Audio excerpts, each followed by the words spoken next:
Tantor Audio, a division of Recorded Books, presents The Kaepernick Effect, Taking a Knee, Changing the World, by Dave Zirin. Narrated by Terrence. Being brave doesn't mean not being scared. It means being scared and doing it anyway. A Pediatrician's Credo. The kneeling gesture is the spot where America comes apart, where all the post-9/11 pro-police messaging and militarism at sporting events collides with the reality of the cops and military. In no other element of our culture is there such a clear and defiant single gesture like taking a knee. Where else are we allowed this space to say we disagree with our police? Where else can we register with one gesture dissent with the alleged ideals of this country? America is getting called out with this one gesture, and they are determined to punish anyone using it. Howard Bryant. Preface. When this project began, the Kaepernick effect referred, in my mind, to the forgotten hundreds if not thousands of young athletes who took a knee during the national anthem in protest of racism and police brutality. They were, of course, echoing the actions of former San Francisco quarterback Colin Kaepernick. These athletes and the conversations they launched were the effect of Kaepernick's actions. I was concerned that their protests were already being forgotten in our short attention span culture and wanted to tell their stories. Many of them endured on a small-town scale what Kaepernick suffered for taking a knee. Death threats, ostracization, condemnation, and a whole lot more. But their stories, I feared, were being lost to the winds. I wanted to preserve them.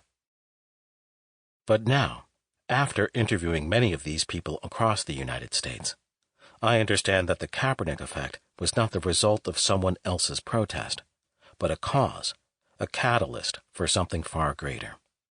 It was the warning for a future that came to pass after the police murder of George Floyd, coming on the heels of the murders of Ahmaud Arbery and Breonna Taylor. It was the warning that people were poised and ready to fight. In the summer of 2020, we had militant marches in all 50 states in the largest, most widespread demonstrations in the history of the United States. Even with COVID-19 making its way through the population, or perhaps because COVID was spreading with its disproportionate infection and death tolls among Black and brown families, millions were determined to have their voices heard.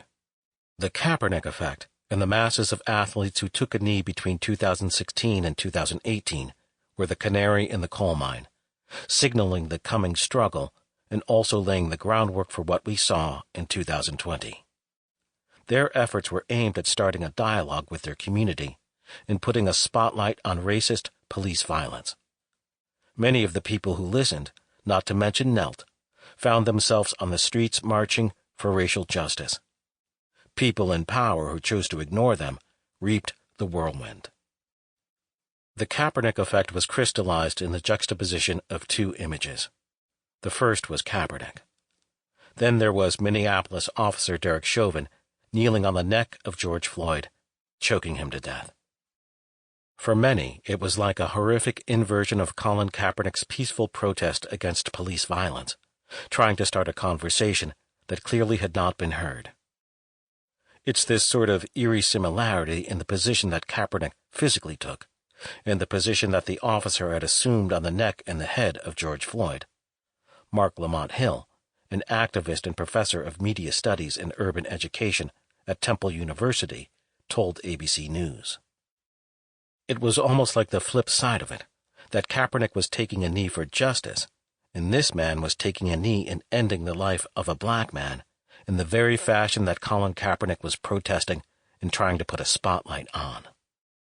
In 2016, they didn't listen. Kaepernick and other players were called sons of bitches by the president. Kaepernick was forced out of his job, colluded against, and denied work. Navy SEALs had a mannequin in a Kaepernick jersey torn apart by dogs. But 2 years later, the Kaepernick effect and the influence of his nonviolent protest echoed loudly in the streets.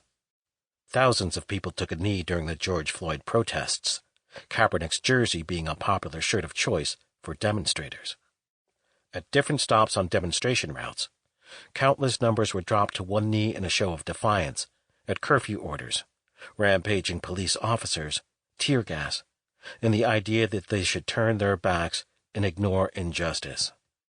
Masses across the globe took a knee to represent not only the struggle against police violence, but broader racial inequities as well. Now people were listening. Kaepernick himself put out a single, simple message on social media. When civility leads to death, revolting is the only logical reaction. The cries for peace will rain down, and when they do, they will land on deaf ears. Because your violence has brought this resistance. We have the right to fight back. Even police officers attempted to appropriate the move in many cities and towns, taking a knee to show protesters that they were listening to their concerns. Some of these may have been genuine gestures of solidarity. But the media's endless reposting of the police on a knee image is what people in the movement refer to as propaganda, public relations designed to make the police look like officer-friendly. Or, as 1968 Olympian Dr. John Carlos put it to me more succinctly, police posing on one knee. All that bullshit. The chant in Oakland that rang out when the police took this pose was, "We know what happens when cops take a knee," in reference to the killer, Chauvin. In the sports world, we are also seeing the taking of the knee as a new kind of woke branding or woke marketing, with players now able to do it with the approval of management and without fear of reprisal. As author Howard Bryant wrote, "Just call it for what it is. Kneeling is a safe gesture now. No risk, no sanction." When it was a risk, very few people took it. Or, as former NFL player Martellus Bennett put it, kneeling in 2020 don't hit the same. That is true on one level. But in many spaces in our deeply polarized country, taking the knee during the anthem invites risk, denunciation, or even violence. It really depends on which America you happen to call home. Introduction. It was August 2016. The rather wretched San Francisco 49ers were about to play a barely noticed preseason game against the Green Bay Packers. On the sideline was then backup quarterback Colin Kaepernick. It had been a star-crossed career for Kaepernick to that point. Just 4 years earlier, he had led the 49ers to within one play of winning the Super Bowl. 3 years previously, he had led them to within one pass deflection by Seattle Seahawks cornerback Richard Sherman of making it to the championship game. And now, because of injuries and a wave of coaching changes, he was on the bench. That was the backdrop to the game in 2016. The backdrop to the world was far more distressing. Over that summer, 2 men, Philando Castile and Alton Sterling, were killed by police on camera. Both were beloved members of their communities. Both were killed as if they were something less than human.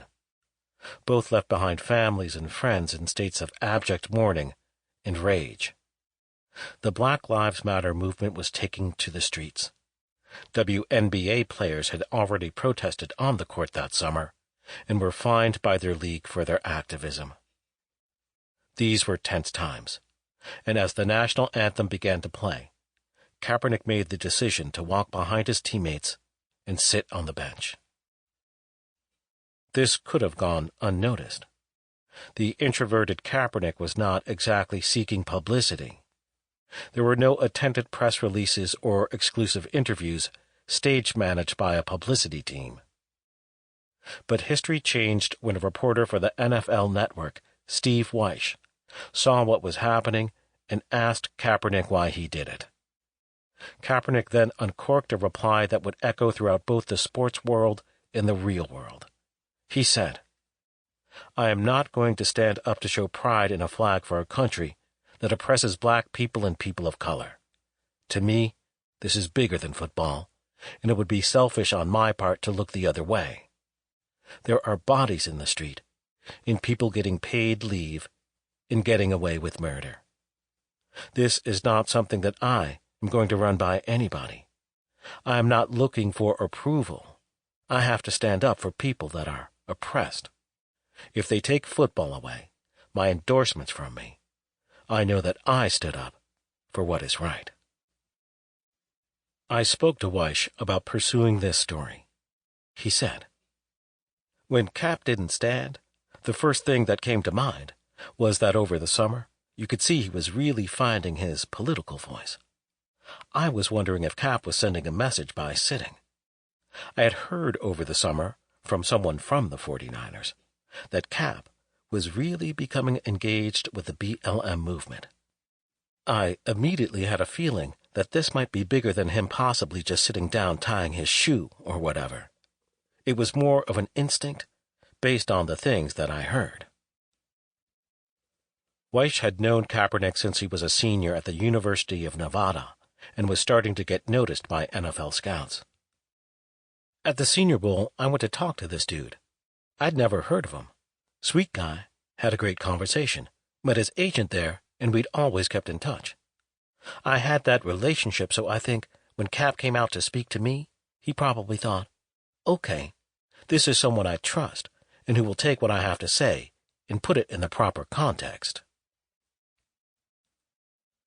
I asked Weish if he could possibly have imagined that Kaepernick's words and actions would fuel this kind of national outrage as well as inspiration. He said, "Nobody could have estimated it was going to be as volcanic as it's turned out to be, but I at least knew it was going to be big. I alerted our news desk and said to them before I spoke to Cap, if this is what I think it is, be prepared for a huge story, because we have seen in this country, whenever somebody kind of treads on the flag, people will respond." After Cap and I did the interview, we probably spoke for 5 minutes, just chatting. That's when he said, if I lose my endorsements, if I lose my spot on the team, it's for a cause I believe in. But I knew it was going to be a big, big story, to the point where I'm in the press room under Levi's Stadium, with all these other reporters just typing out this story that they've got no idea is coming. Weish also pointed out that Kaepernick wasn't the person most people would have predicted would become a lightning rod or any kind of a civil rights leader. In fact, if you were going to make a top 10 list of athletes who would do such a thing, Kaepernick probably would not even have been a contender. He was quiet. He kept to himself, said Weish. One of the knocks by some people against Cap was he hangs out with the guys on the bottom end of the roster. He doesn't hang out with all the stars on the team, but those are his genuine friends. As with myself and so many other people, we may not find our voice or our cause when we're 23 or 24. We may find it later in life, and like a lot of us, he saw a whole lot of unarmed black men getting killed by police on videotape and had enough. After that game and the attendant outrage, Kaepernick, after discussion with former Green Beret and NFL player Nate Boyer, decided to not sit on the bench during the anthem, but instead take a knee. Both Boyer and Kaepernick thought that this gesture, which would combine both dissent and a solemn respect, would calm the waters. That was, it is safe to say now, a miscalculation.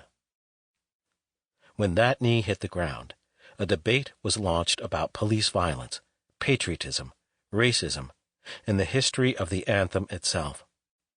Kaepernick had also forged through his actions a link with both the Black Lives Matter movement and an often buried history of radical athletes, people like Muhammad Ali, Tommy Smith and John Carlos, and Billie Jean King. Kaepernick's actions also provoked something deep, ugly, and primordial in the American consciousness. They prompted a violent and highly racialized rage among a self-branded alt-right of racists marshaled together to support the 2016 candidacy of Donald Trump. The unrepentantly divisive and proudly bigoted Trump said on the campaign trail that Kaepernick maybe should find another country to live in. This comment, with its go-back-to-Africa overtones, provoked a deluge of death threats leveled at Kaepernick in city after city during that fateful 2016 season. Even with all that, Kaepernick was moved into the starting lineup and, with the world breathing down his neck, had a remarkable season, throwing for 16 touchdowns and just 4 interceptions, while leading the NFL in yards per carry. Then came Kaepernick's exile.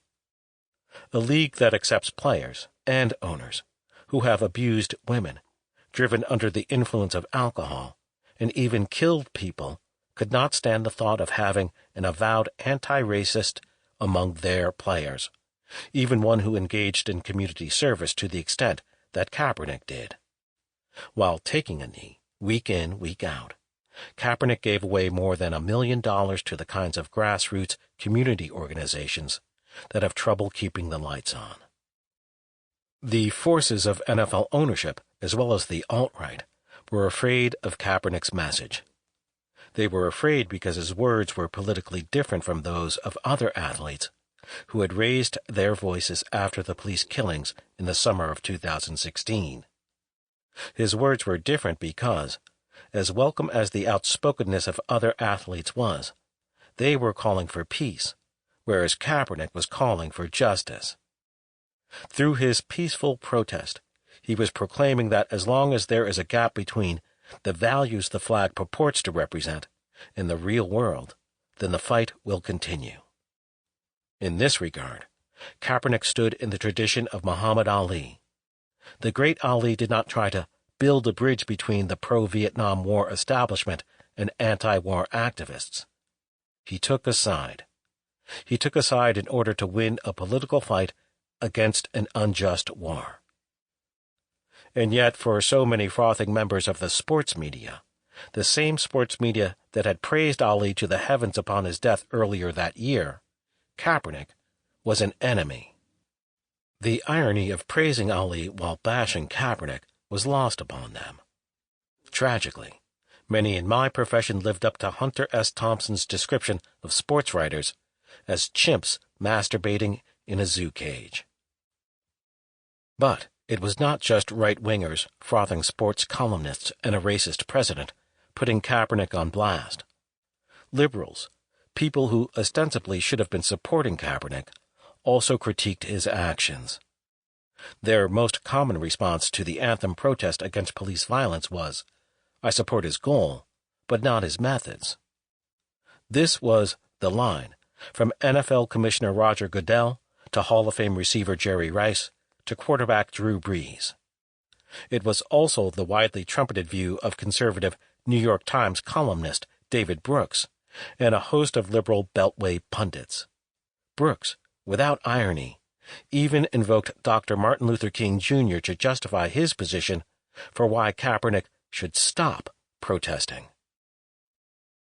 As for the NFL, the league exiled Kaepernick after the 2016 season, deciding he had more value as a ghost story than as a quarterback. He was more important to franchise owners as an object lesson to haunt a new generation of players, a warning to not speak out. Despite their efforts, he has become a galvanizing spirit, inspiring a new generation of athletes to take the field of play and use it as a platform for protest. We have seen that dramatically in the aftermath of George Floyd's murder, as an unprecedented number of jocks for justice have stepped forward, taken a knee, demonstrated in the streets, and even gone on strike to demand justice. It's the movements, the people in the streets, that opened up the space for these athletes to be heard. It always starts in the streets. In the 1990s and 2000s, you saw athletes like NBA players Craig Hodges and Mahmoud Abdul-Rauf speak out. Yet in the absence of mass struggle, they were isolated and exiled from their sports. The year 2020 had a decidedly different flavor. In 2020, athletes offered not only their solidarity, their words and their money to the protests. They put on their marching shoes. This was such a change from 1968, when athletes were often sent to demonstrations after King was assassinated to calm things down, even in their sports uniforms. On college campuses in the 1960s, athletes were at times used to surround buildings that were occupied by student protesters in order to keep out food and supplies. Today, football players at the universities of Mississippi and Alabama are marching for racial justice, not attacking the protesters. It's a bold new world. But as we see athletes making themselves heard, we must also remember the legion of young women and men, athletes from all sports and in incredibly diverse locales across the country, taking a knee, provoking conversations, and enduring their own backlash without Kaepernick's financial insulation from his years as an NFL quarterback. This book is a look at those who took that step to kneel during the anthem, why they did it, and how it affected their lives. It also, I believe, tells a story about the changing politics of sports, patriotism, and the youth who are transforming the very marrow of this country. Their actions were a preview of the 2020 protest that rocked the United States. They hit large cities and small in their struggle-spotlighted sports, normally a conservatizing force in our society, as a center for fighting racial injustice. They built a movement that put racist police brutality on trial in their communities, placing the very nature of both the anthem and patriotism up for debate. In my conversations and interviews with dozens of athletes who took a knee, certain common threads are very clear. They are bound together by a belief in racial justice. They are bound together in almost every example by the all-American trauma they experienced after the 2012 killing of 14-year-old Trayvon Martin, their generation's Emmett Till. They are bound together by the idea that they needed to take Kaepernick's effort to start a conversation and put it into action. They are bound together by the strength to withstand backlash. They braved death threats. They stood up to bigots. They were in some cases threatened with expulsion from their team. One high school football announcer in Alabama said that they should be lined up against a wall and shot. And yet they were undeterred, provoking a dialogue that this country did not want to have. They laid the foundation not only for the protests, but also for the unprecedented outpouring of athlete activism we saw in the summer of 2020. They created that space through struggle. Their actions could not be more relevant. Just because their warning fell on deaf ears does not mean it is too late to hear what they were trying to say. 1. High school. In an article called Have We Gone Soft?, the novelist John Steinbeck wrote, "If I wanted to destroy a nation, I would give it too much, and I would have it on its knees, miserable, greedy, and sick." Today, young people are derided as snowflakes, too sensitive and weak to deal with the problems that confront us in 2020. The reality is so much different. An 18-year-old today has been shaped by challenges that people from my generation could not hope to imagine. Her school, as a legacy of the 1999 mass shooting at Columbine High School in Littleton, Colorado, probably has metal detectors at the doors. It also has a police officer, gun at the ready, roaming the hallways. A locker room scuffle that would have resulted in a trip to the principal's office 40 years ago could now end with an arrest record. A phrase describing this process has even entered the parlance of our times, the school-to-prison pipeline. But that's not all. High school students are being raised under the specter of ecological disaster, historic income inequality, and spiraling college tuitions. Tens of millions of them have attended school in their basements and bedrooms, under the toxic cloud of a pandemic. Historic numbers contemplate suicide or other forms of self-harm. These are incredibly challenging times to face the world as a young adult. And yet, these teenagers are strong in ways that no older generation could have imagined, except perhaps those who lived through the Great Depression of the 1930s. Their very existence in these terribly challenging times is resistance, but they are doing more than existing. They are fighting back. They are answering the call and challenging the crises that envelop their lives. These high schoolers have taken part in mass walkouts for gun control, for environmental justice, and of course, against racist police violence. Their efforts have seeped into the world of high school sports. This is a remarkable transformation. At many high schools, sports teams are cliquish at best and at worst toxic, backward, and dismissive of anyone who stands out or is different. Coaches enforce and reinforce this ethos with a top-down structure that prizes winning over all else and sees any semblance of free thought as a distraction from the ultimate goal.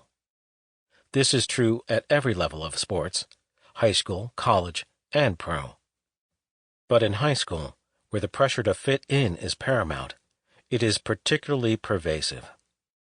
That is what makes it so remarkable to have seen high school athletes step out and take a knee in opposition to police violence and racial inequity. In some cases in this chapter, you will learn of athletes who did it by themselves in the face of disapproving teammates and coaches. In other cases, the entire team took a knee with the tacit support of coaches who believed that their mission was to develop critically thinking human beings rather than instruments for victory in the fluffing of their own egos. It's the difference between what former Baltimore Colt Joe Ehrmann refers to as transactional versus transformational coaching. These select few coaches didn't steer the players to satisfy their own political cravings. They only allowed the players to do what they felt was right and answer the call of the moment. This is where Colin Kaepernick becomes so important. He opened the imagination in our hyper-atomized, individualized society to the idea that athletes could express themselves collectively as athletes and sports teams could be a platform for struggle. He created a language for this generation that athletes and politics, far from not mixing, actually have the capacity to walk hand in hand.